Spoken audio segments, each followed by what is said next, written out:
Today, from dog walking to the early days of Hadoop, this is Confluent Developer. On top of all this great data, which is kind of like the world data, right? All the networking, all the communication, everything goes through it. We've built an analytics platform for our customers. And it's kind of like it's the building block of trust. If every time I go into it, the dashboard, and I see something else, is it because I changed my query, or is it because something behind the scene is not working as I expect it to work? Can I trust this product? Hey, I'm Tim Berglund. Welcome to Confluent Developer, where we explore the journeys of software developers tackling hard problems. In this episode, I'm interviewing Adi Polak. Before she was a well-known developer relations leader, she was, when she was a little girl, a neighborhood dog walker. From there, she recounts her time at Akamai, back in an era when maybe the earth wasn't young, but Hadoop was, and she was a part of a team using it to build out real-time analytics to serve internal data scientists and external customers. That's hard anytime, but back then, wow. Adi learned a lot about distributed data, the importance of empathy, communication skills, and just how fickle a friend caching can be when you're trying to make things run faster. Let's listen in.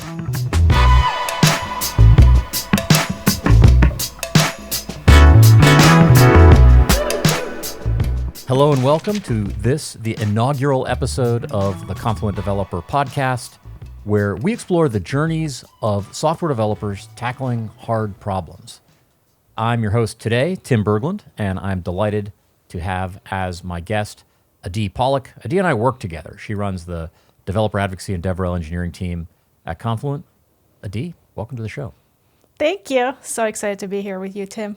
It's awesome to talk to you. And you're one of the hosts of this show, but today you're in the guest seat. Tell us about your first job. Wow. Okay. I mean, I had many jobs before moving into tech, but one of my first jobs were actually a dog walker.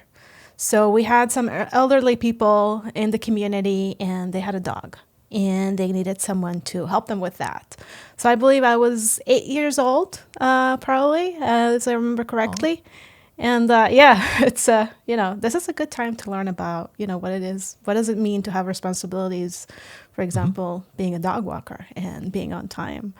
So I remember just before school, I kind of found some time in between getting ready for school and actual school to go and help these elderly in the community. And it was a great job because after I finished walking the dog, I would usually sit down with them. We'll have some tea. We'll talk about stuff just before I head to school. It was a great opportunity to sit down with like the customer or the dog. with the actual customers, because the dog owners. That way. There you go. The dogs don't. That's a silly question. Dogs don't even drink tea. I don't know what I was thinking, but right. That's awesome. Yeah, it was fun. It was good way to connect with them. Wow, yeah. Yeah, right. Connect with your neighbors, responsibility. Dogs. I mean, dogs are just I think an unqualified win by themselves. They're just amazing. Yeah. Right. My mom loved it. It's like, hey, she's making her own money. It's like, okay, cool. A pattern which would continue. And, just your whole professional journey from there to where you are now would be interesting. That's not exactly how we're going to do it on this podcast. So let's assume from dog walker, you said you learned responsibility, you made some money, and I mean, I like the kind of customer service aspect. You were thinking of it as having tea with elderly person in your neighborhood, but you're learning to connect with your customers and everything, and that's a thing that you still do. Right. Yeah, that's awesome. It's a pattern. It was definitely a pattern. Definitely a pattern. So with all that preparation from dog walking and the chain of jobs in between, and here you are, and you spent some time as an engineer. Tell us about the hardest problem you've ever solved, hardest technical problem you've ever solved. What is that? Yeah, looking back on my engineering career, I think building advanced analytic platforms was probably the most rewarding and challenging technical challenges that I had to solve.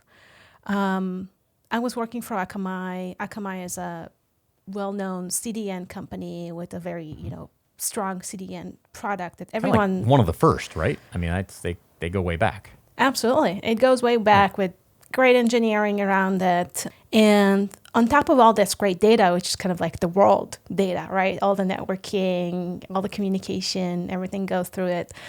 We've built an analytics platform for our customers. And then we had two types of customers. One is customers that are actually consuming our product, so external customers. And some of them were internal customers. So data scientists, data analytics, people that needed to know what's going on, with CDN data. And so we're already talking big data, and we're already talking different types of customers. And I was part of a team that was building that platform, and I was part of the infra side of things. So how to manage that and build that in a way that is scalable and generic enough so we can cater and leverage that for even more potential use cases that will come. And I remember it was kind of like still Hadoop days, and a lot of technologies weren't as mature. So Say that again. I mean, we can say the same thing even today, right? Still some things are not mature. Be 15 years from now, we'll be looking back and saying, oh, man, look at how did we even get anything done? So, yeah. Right, Immature Hadoop things. Yeah. Immature Hadoop things. Some of our customers wanted to have access to real-time dashboards in the times when, Kafka just started. So there wasn't a lot of, real-time technology out there. So, and what existed wasn't great.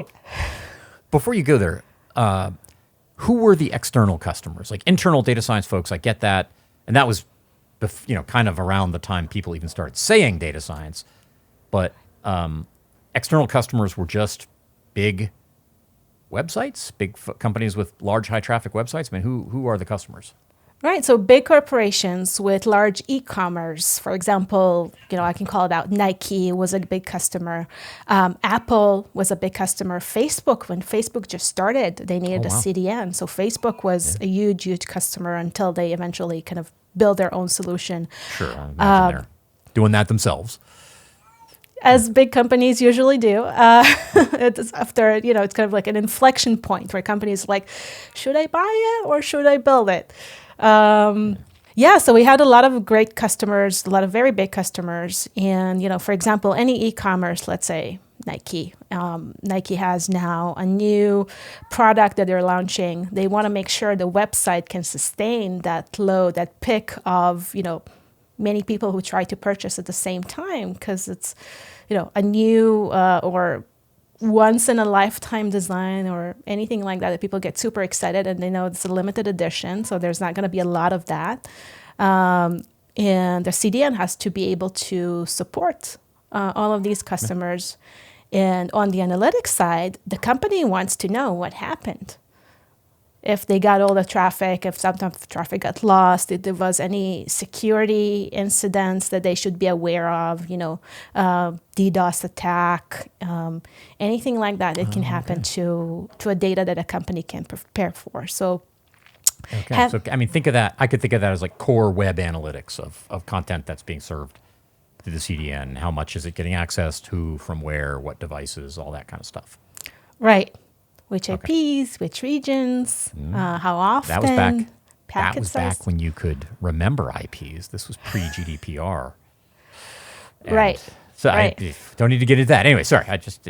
I'll ask questions as you go through this. So there you are in this Hadoop world. People are wanting real-time analytics around the data, the traffic in the world's largest CDN. And you are young engineer. Still young at heart, I hope. Younger engineer then. Right. And tell me what you build. Yes. So we build, first of all, we build the infrastructure, and then we build another layer on top of the infrastructure for optimization. So some of the biggest challenges in the analytics space is actually want to have fast access to the data, especially with real time, and you want to have some optimizations on top of that. So we studied our customers' patterns, and we build the data, what we call today, we call it a data lake or a data warehouse. But back in the day, it was kind of like, Hadoop content, Hadoop files sitting out there. It's like the data. So we learned some of the customers' patterns to understand how we can structure that data better for customers to get access faster to that data. And the challenges were always late arriving data, insufficient data that wasn't structured the way we hoped people are going to query it. So we needed be a little bit more dynamic with that. People querying just like what we call select star, like give me all the data that exists. I don't want to be specific. So how do we solve and build optimizations? Okay. Optimize for poorly behaved queries, users who want to try to take the system down.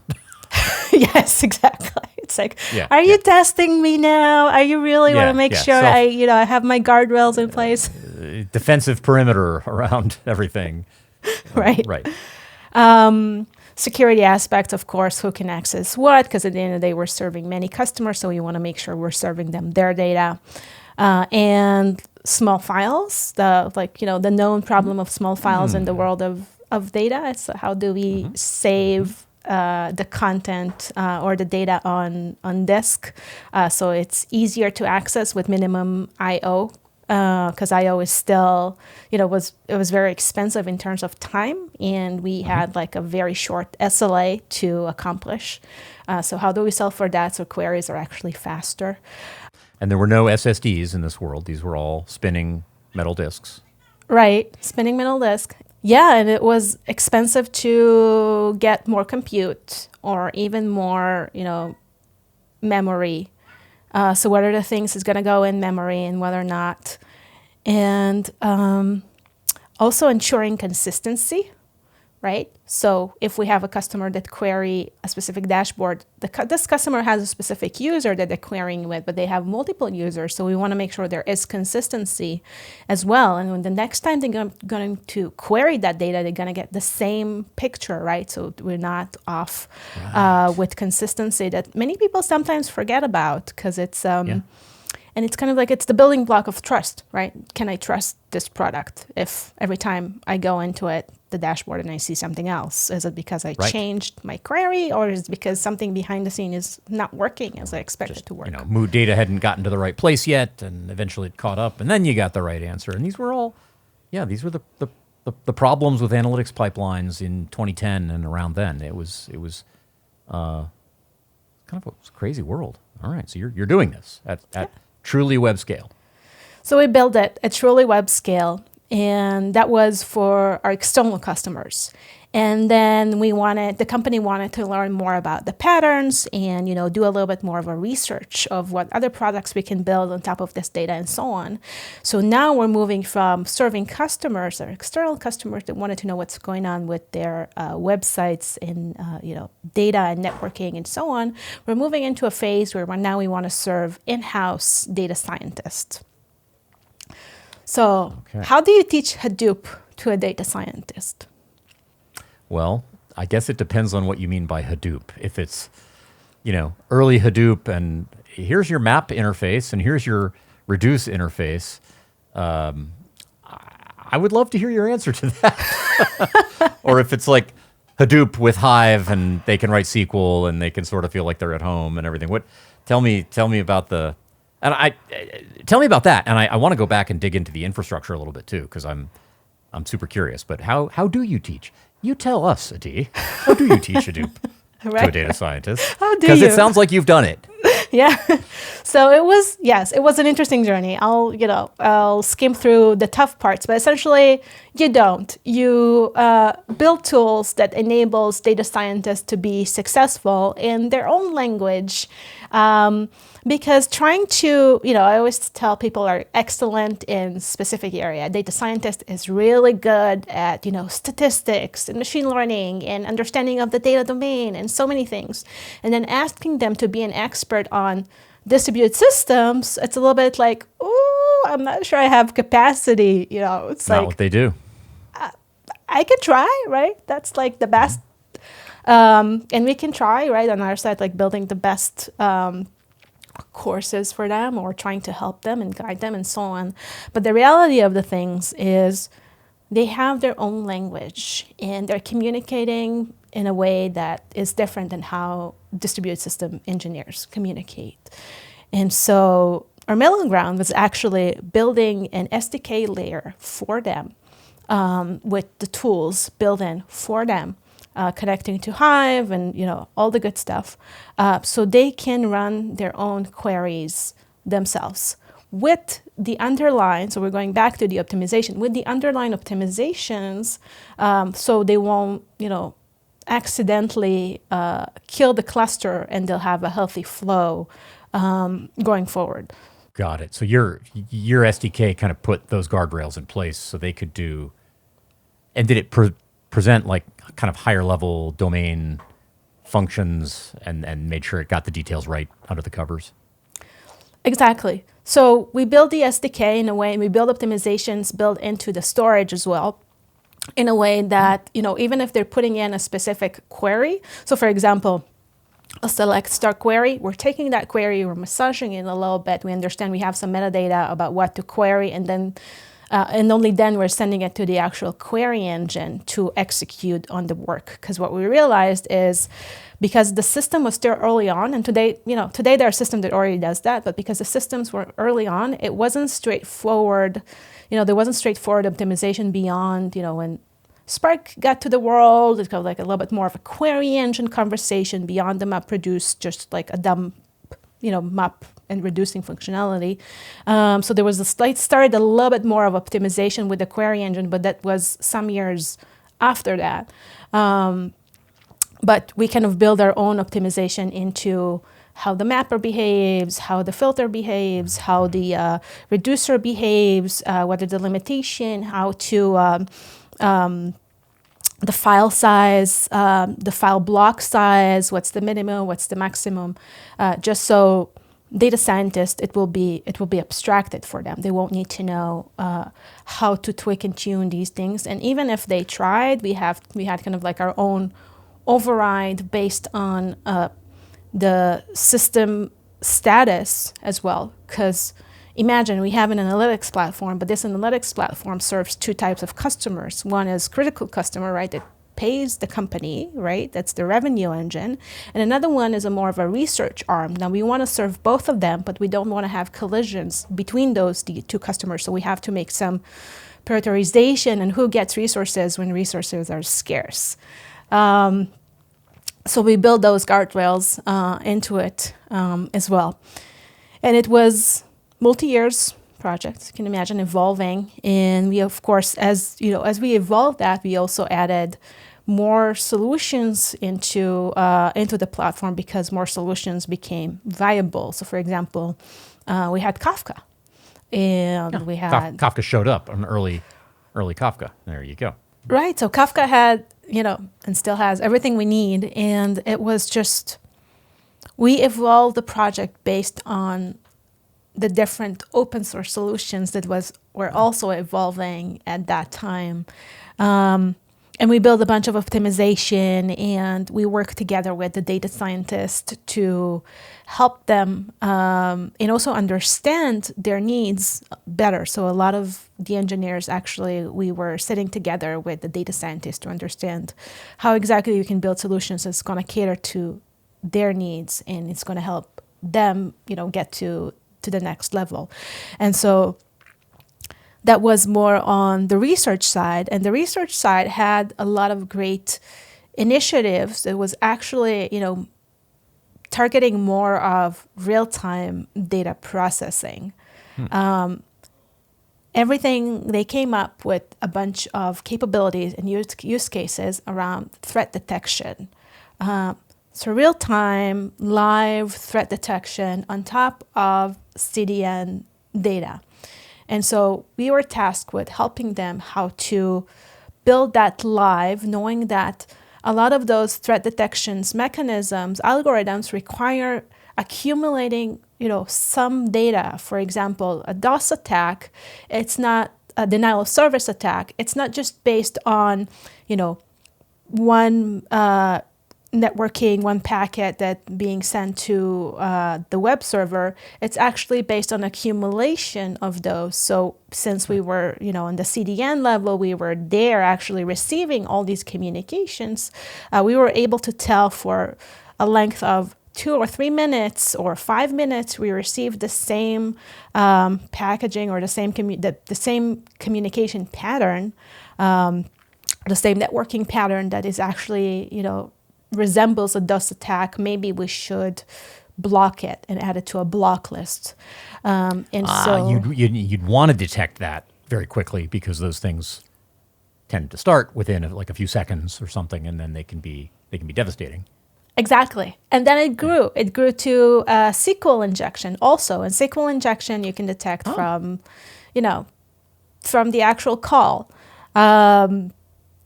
So that capability, that analytics capability that was, built for both in-house and external customers actually evolved into new products and new capabilities that only created more and more requirements for analytics and real-time as well. From an infrastructure perspective, this was early Hadoop, which, was a thing that plenty of people used and worked, but was some work. And I think you've said that Hadoop and Hive were there. So other questions, was there a lot of lower level stuff than Hive that you did? And then how did you serve those results? Because this sounds like stuff where there could be some interesting concurrency, and it's not just a Hadoop job returning results, but maybe it goes to some serving layer. Is there anything there? So those two questions. How did you actually Hadoop, and how did you serve stuff? Yeah. So when I think lower level, it's like how do we store some of the actual data? So we had Parquet mostly in our data, and on top of Parquet, we actually build our own what we call today table formats like Iceberg and Hoodie and Delta Lake. So we actually built our own format that held some specific statistics on the data, so it was easier for us and faster for us to query. And this is where, so all our system was developed in Java, okay? But this is where we moved from writing code solely in Java or the JVM world. We also had some Scala, and we moved to C++ because we needed. Oh. I know. It was not a lot of C++. Only C++ where it was necessary. Yeah, and I know. What was the hotspot that you were optimizing there? I mean, where was it necessary? It was necessary on the writing to the actual files at the end of the day.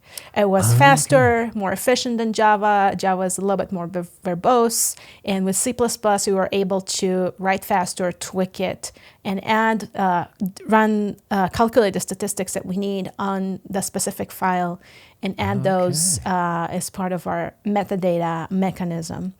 Did you call that from Java with the Java native interface, or was it? Yes. How does it? Yeah. Yes, it went through. Yes.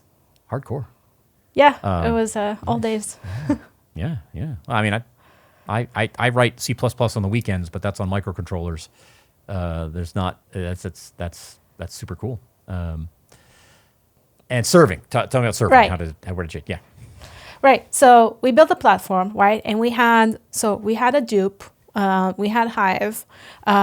So Hive has two focal points, like Hive metadata and then Hive query engine that people usually don't like, I'll put it that way, or enjoy not liking. And so we had to move from building queries in Hive to something a little bit more newer, faster, more efficient. So we had a whole migration from the traditional Hadoop MapReduce to Apache Spark when Apache Spark just got started. Well, maybe a couple of years into it. And that enabled us to create a better, what I call like service solutions as part of kind of like the SDK. So if you imagine it underlining the SDK, you're actually interfacing with a Spark cluster. And above that, you have a better better designed API calls that abstracts away a lot of the optimizations and the challenges. So, for example, Spark has something called data frames, and that capability of data frames enables us to create another abstraction on top of these data frames to abstract the optimizations of how do we access storage, how do we infer schema, because without inferring schema correctly, the user has to tell us what the schema is when they write any Spark code or Spark application. And sometimes that could be hard on data scientists because they don't remember exactly, they work with a lot of data, they don't have mapping of all their data and so on. And this is what this is why sometimes they'll do just select star, I just want to see what exists there. So we had that inference schema already built in. We had a lot of capabilities built around accumulators for later on for observability to know what happened with the system. We didn't want anyone to interfere with that. They can build their own, but I built actually a separate class and services for accumulator that later on we sync all that data into our observability. And in these systems, there's also capability for caching some of the data, so to bring the data into memory. And this is usually a culprit for many people that works in distributed systems and distributed data system. The gut feeling was like the first approach. Usually it's like, let's cache everything, I need to do this analytics. Harder than it sounds. I mean, it's like a sugar high, you get a real fast result, but right. Yeah. It's a little bit like vibe coding today, if you think about it. Yeah, a little bit exactly. Oh, look, I got something that worked, and it's gonna hit me. It's just waiting. Yeah. Right. So caching did hit because people try to cache and cache and cache and never released that cache and couldn't realize why they're not getting, the fast capabilities that they had in the beginning. So it was another service that they had to be abstracted. So on the top level, people that interfacing with that didn't know that they're actually, there's optimization underneath because we exposed something that is very similar to what people expected to see. But underlying that, there was a caching mechanism, especially if you have multiple data scientists that work together on the same data. We wanted to give them access to the same caching so we won't have duplications of that cache on our distributed compute space. Because it is a shared space, right? We can't spin a new environment for every data scientist. It's costly. Right. Exactly. So building optimizations for cache, building optimization for accumulators, building optimization, there's another capability of broadcasting some of the data. So if you have a small table and you want to run very efficient join, for example, you want to be able to broadcast this small table to all the different machines that are now going to run the join and then split the big table across these machines. And so you can run the join, what we call kind of like with the local data. So you won't have to, this is how you minimize shuffling of that data. It's considered more expensive and slow and so on. And you want to get it faster. So that was another thing that we built. It sounds like this was, over a significant period of the organization's life and your time there, and the business is growing and the web is getting bigger and changing and infrastructure is changing and you're adapting all the time. If you could sum up, how are things different when you were done? Like what did you learn? And summary of this is one of the hardest problems you ever tackled. How did it change the company? How did it change anything? What do you think? Yeah, it's one of those things that I always go back to, good, never done. We started when data scientists didn't have any access to the data. It was very cumbersome. They had to find someone to export some things for them, run some query on behalf of them, and so on. So we started with, very early days. And also some of our customers, we had to tweak and tune a lot of the things manually and work together with them to get them access to some of the things. So that was when the beginning. So pure Hadoop, pure MapReduce, pure writing mappers and reducers and these things. When I left the company, we had an SDK, we had a dedicated exporter service as well for people that did want to export their data in a secure and encrypted manner. And data scientists were able to tap into the analytics platform and actually, run queries and get results. The learning there was that sometimes, first of all, the people side of things, working across teams, working across groups, working with different personalities, working with different skills and, languages. It's like, software engineers working with data scientists, working with data engineers. Sometimes we mean the same thing, we just use different languages. So understanding that and be able to have the patience to go through that barrier sometimes, to see the other side, to see what they actually mean, how we can actually help them, and how we can, later on automate maybe some of these things so we can run faster. So this was another learning. And I guess the last learning is, maybe two of them. One is empathy. Understanding that we're in it together. It's a multi-year project. It's not going to be overnight. I think some engineers that are early on in their career, they see a roadmap. It's like, I can chuck it within a month. It's like, no, it's not. It's invest part of your life in this. Yeah, it's going to be a multi-year, and it's going to be career-defining choice, right? To work on it and do that if people decide to execute.